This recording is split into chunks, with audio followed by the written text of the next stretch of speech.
and welcome to the Happier Marriage Podcast, a podcast for spouses longing to have a happier marriage so they can feel more connected, desired, and supported.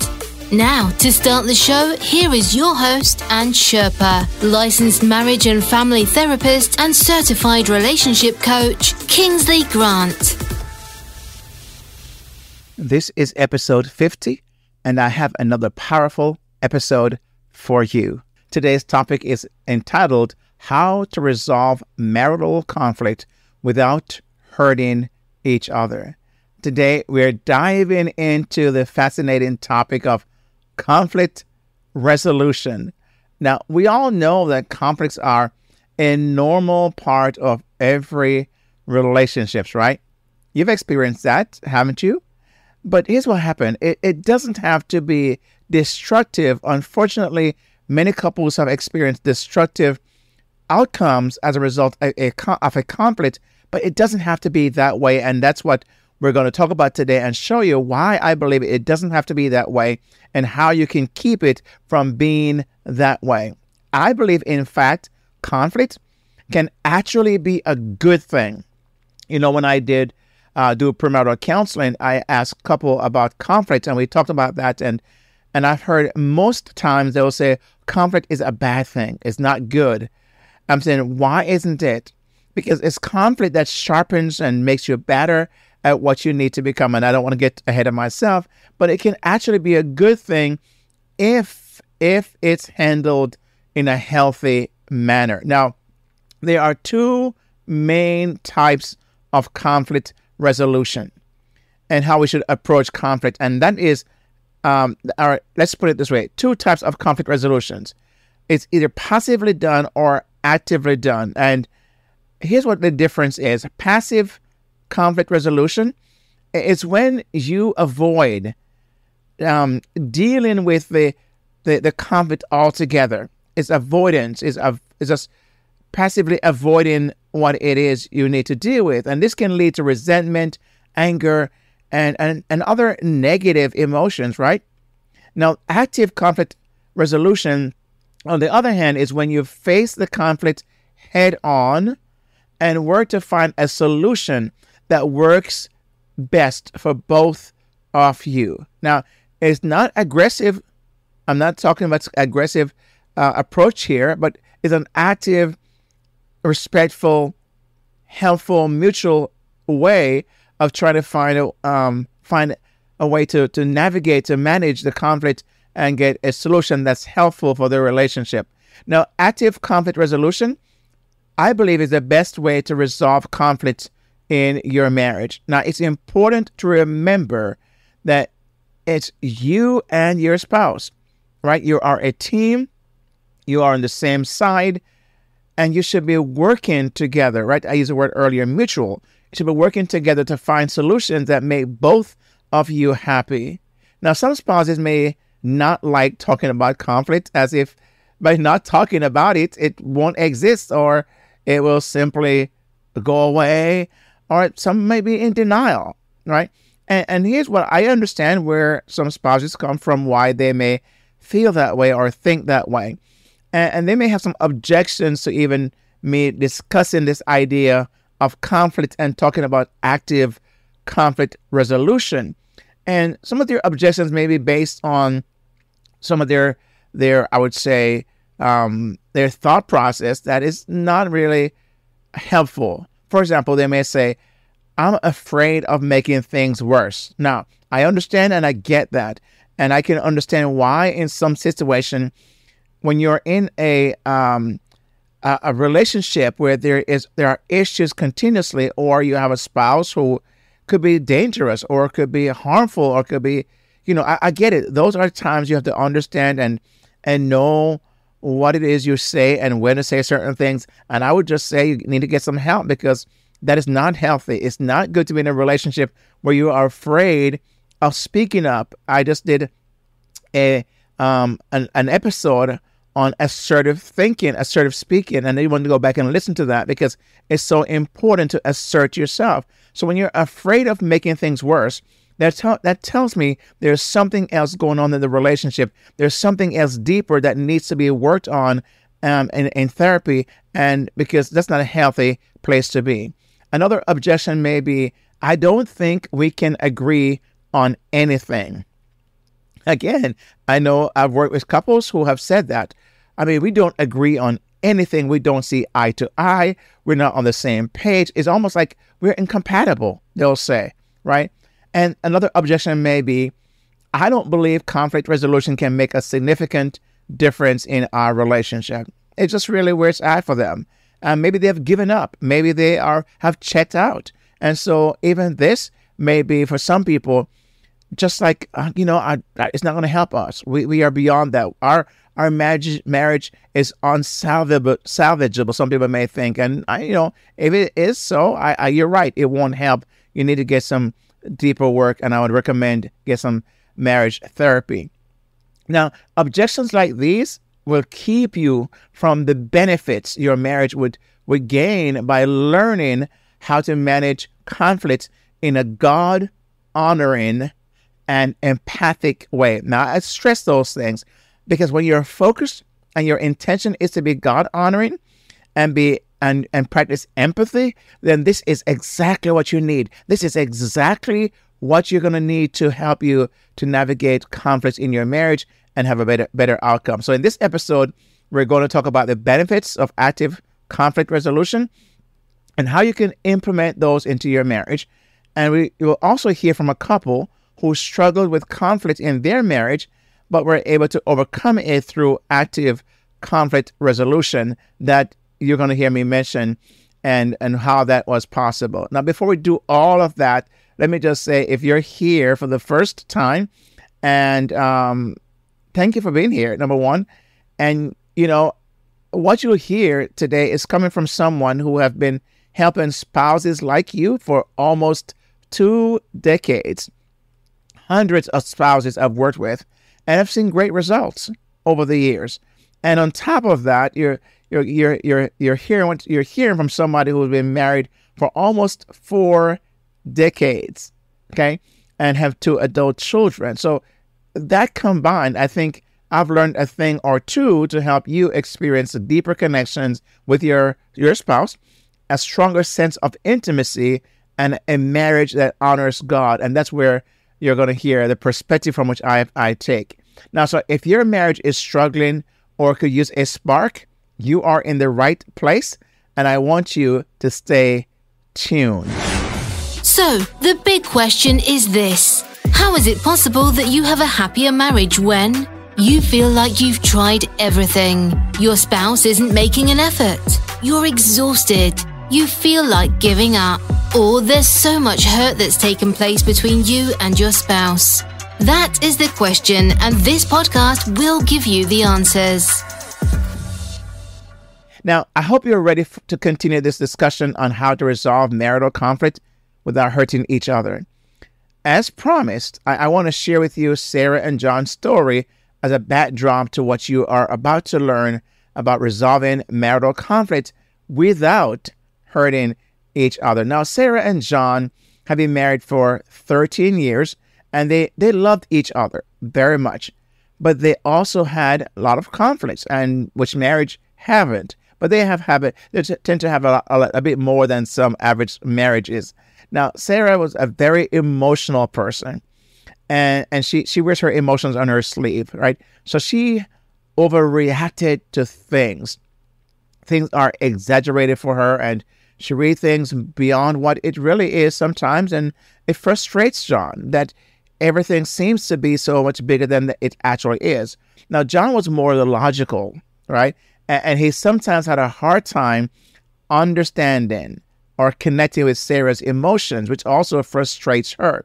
Now, one day they got into a big fight about something small. Isn't that how it tends to be? Something small. And Sarah, she started yelling at John. I mean, she was on the top of her lungs because she's a yeller, right? She's from a family she would describe as a yelling family. And she just began to rip into John and just yell at him. And John, who he wasn't a yeller. He didn't come from a family that yells. And so his response was to shut down. Now, Can you imagine? One is yelling, he's just shutting down. And sometimes the yeller would prefer to go toe-to-toe, but not John. And so they end up saying some hurtful things. And so even though John shut down, he also, in a very passive way, right? In a very passive way, he went to sarcasm, and he ended up saying some hurtful things to her. And of course, she to him, and they both went to bed angry. Now, the next day, they were both still feeling angry and hurt, but they knew they could not keep doing this or going on like this because they both loved each other. So they decided to try a different approach to conflict resolution. That's where the story is going to stop for now. Now, we can say from the story that Sarah and John hurt each other by how they mishandled their conflict. Would you agree? I think you would.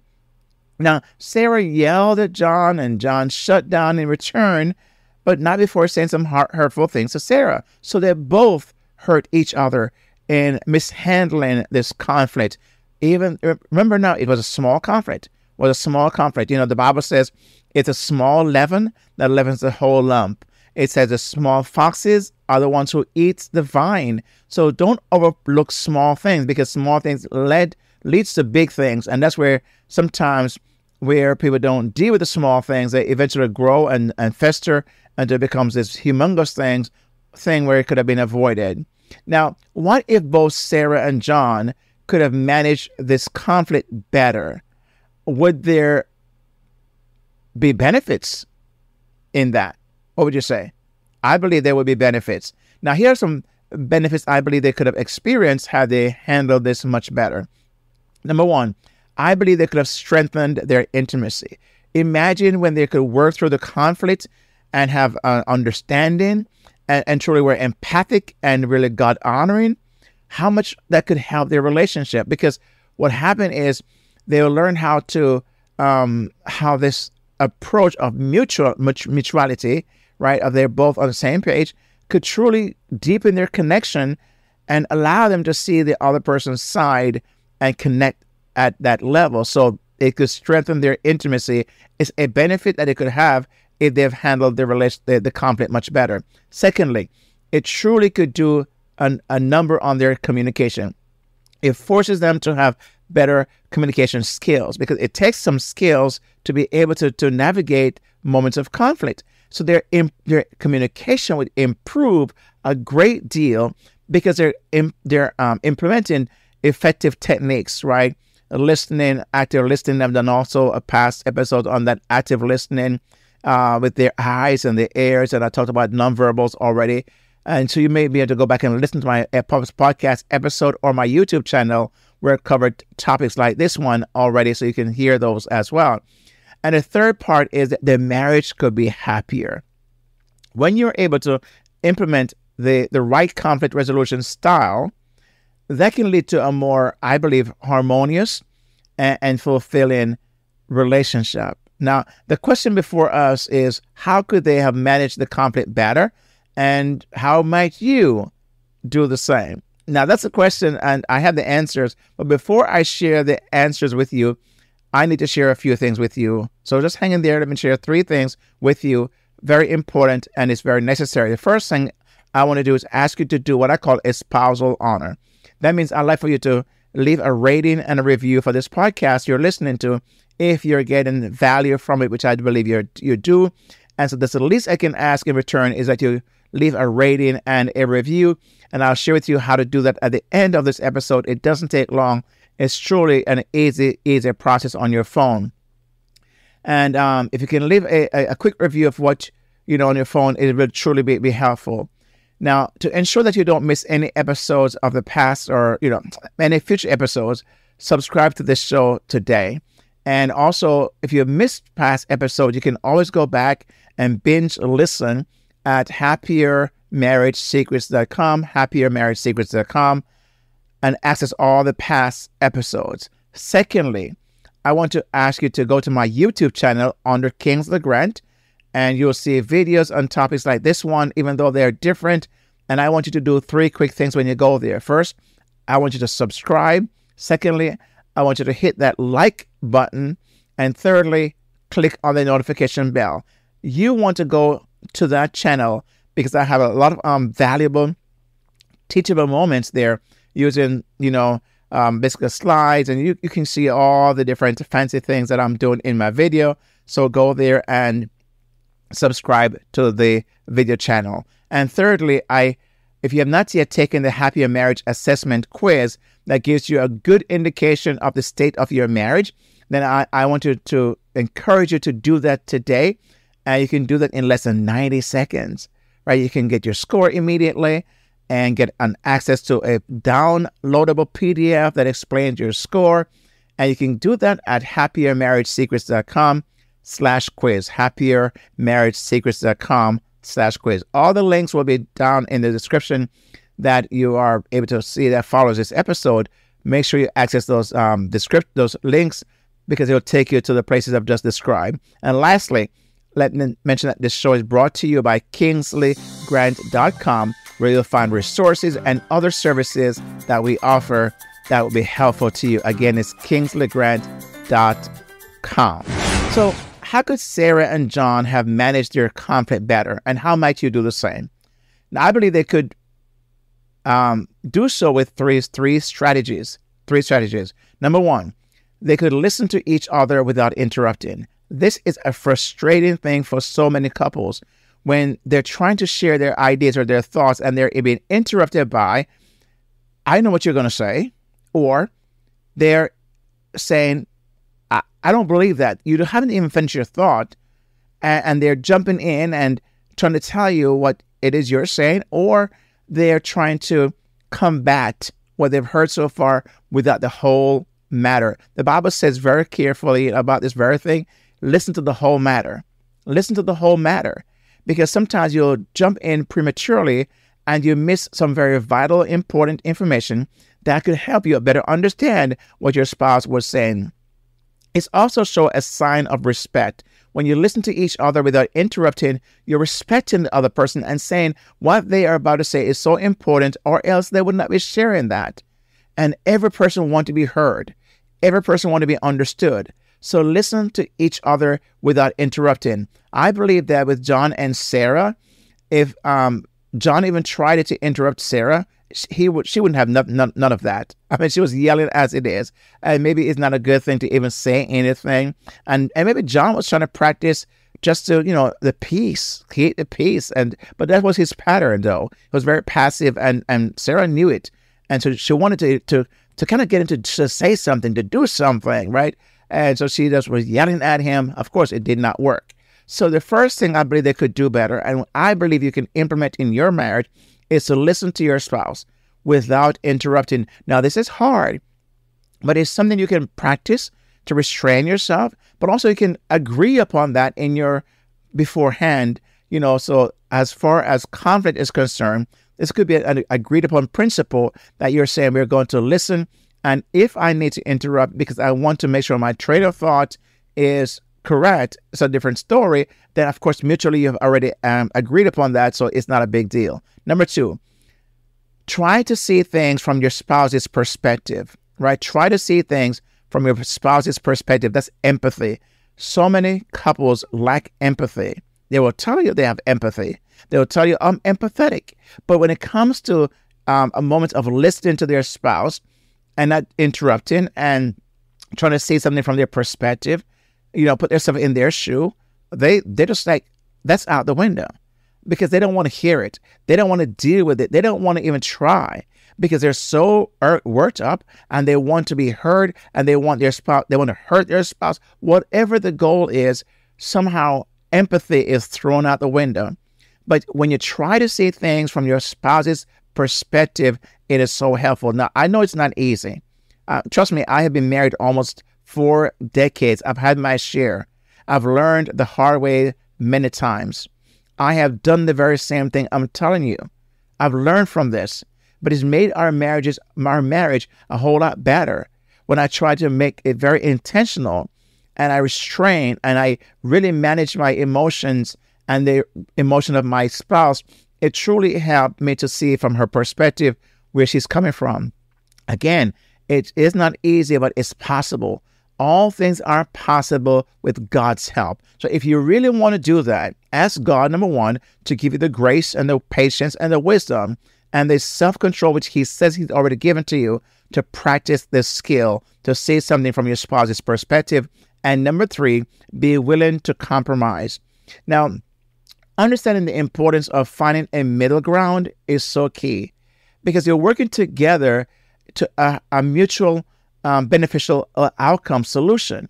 And so you're willing to say, maybe I overreacted, or maybe what it is I want in this moment is not as important, or maybe I'm okay with, instead of getting, an A plus, so to speak, if I can use a grade example, I can take an A minus. It's an A, and I'm okay with that. If my spouse also can, instead of getting an A plus, be okay with an A minus, right? Or even a B on both sides. What you're trying to say is the relationship is more important than what it is you're fighting for right now. Now, of course, there are exceptions to everything, because there might be some convictions and some things that are core issues that you cannot negotiate on, right? For example, I would not negotiate in any way or compromise about my faith in Christ. That is there's a no-no. I don't compromise that. And my wife does not either, and she would not expect me to, or I would expect her to. So when I use the word compromise, it's on things that, have negotiation, and it's okay, because it's not like life or death. It's basically around that issue. So be willing to compromise, because sometimes you may not have it right. She may not have it right. He may not have it right. The thing is that it's not about who is right or who have it right. It's about what is right. And what is right should be the guiding principle for this idea of conflict resolution without hurting the other person. So I'd love to hear your thoughts on anything we've covered today.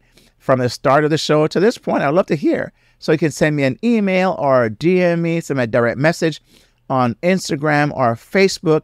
Let me know what your thoughts are, or if you have a question. Okay, I'd love to hear from you, and you can do it there as well. So again, I want to say thanks for listening. And before I have the announcer tells you how to get a free gift just by staying to this point, let me just again say this, that to leave a rating and a review, just go on your Apple phone to Apple Podcasts, right? Apple Podcasts, search a podcast, Happier Marriage, just type in Happier Marriage. When that pops up, click on the image, scroll all the way to the bottom, and right there you'll see reviews and ratings. At that time, you can leave me a rating. Just click on the 5-star. There you go. Yes. And then also make sure you leave us a brief rating, just a very short 2 or 3 sentence rating about what you thought about the show today. I would really, really appreciate it. And that's it. That's how you leave a rating for this show. So my friend, we've come to the end of this show, and thank you for listening. Now let's go and make happier marriages again. We've come to the end of another exciting show, and if you enjoyed this podcast, 1, make sure you give this show a rating and review.